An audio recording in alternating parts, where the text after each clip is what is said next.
Once you understand where the resources are being used and how much are they used and who is using them, the next thing that you want to do is do like the industry term is optimization. So it also means that making sure that your environment is not heavily burdened or heavily inflated, right? So it is perfect size or right sized so that you don't spend a lot of money on things that you don't need to.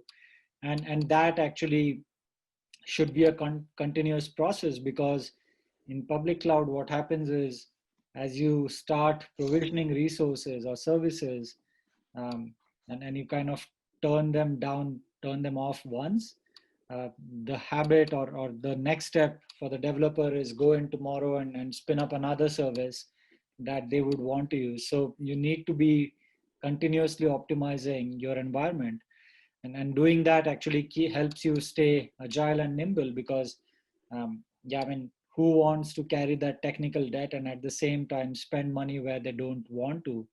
Solution like Cumulus, customers have already saved a lot of money. So Michael talked about the dashboard showing a potential saving of thousands of dollars or hundreds of thousands of dollars. And then that is something that as the budgets are shrinking, that is something that provides you an opportunity to save a lot of money. And we'll also talk about how Cumulus helps you be more policy driven.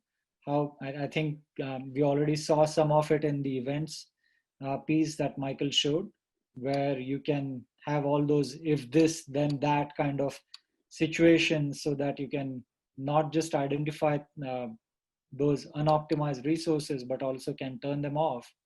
And you can include like embed your approval workflow into the process itself. So this continual optimization is something that Cumulus has excelled at. And then let's quickly jump into a demo and see how that is done. The use case I'm going to show today is all in the optimization space. Again, if I click through here, I get a full ROI calculator on reserved instances and some reporting on all our existing commitments. But I'm going to show you a use case around optimization. So just touching on the efficiency a little bit more, we found that really useful in customers.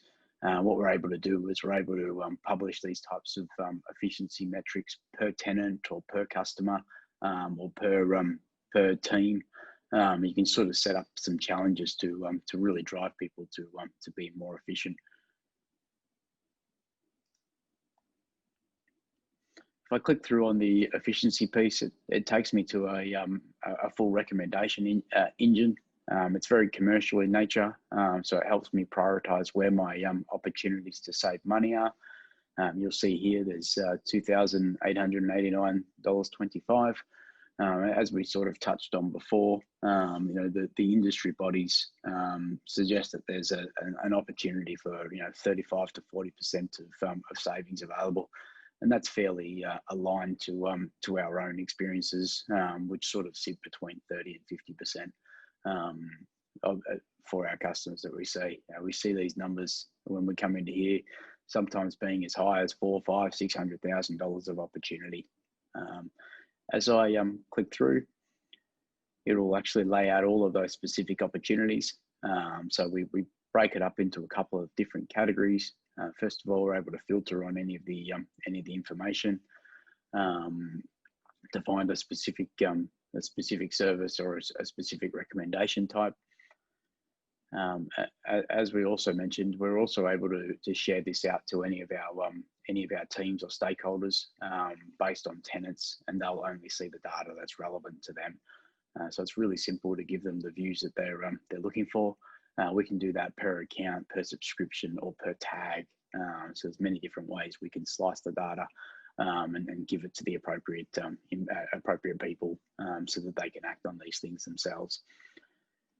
We break up the categories into unused, unoptimized, and suppressed. Unused is where something is idle. For example, there's a database with no connections. or a detached volume, an idle server, or idle volume, and those types of scenarios. Whereas on unoptimized is very much about there's an opportunity to reduce the provision capacity. So things like rightsizing, provision IOPS, those types of scenarios, which will allow you to reduce the monthly cost. As we go into those recommendations, so you'll see all of the information here, and you'll be able to drill down and actually understand why the recommendation was made. And you can obviously see here what the actual recommendation is and what the actual saving is. When you've got hundreds of recommendations, it's very simple to filter those, so you can actually understand what needs to be done first, or how you can prioritize based on the commercial recommendations that are there. We give you the ability to make comments, so you can actually add comments to these services. You can see here this is telling me that there's an existing comment on that service, and I can obviously tag some of my teammates and ask them to assist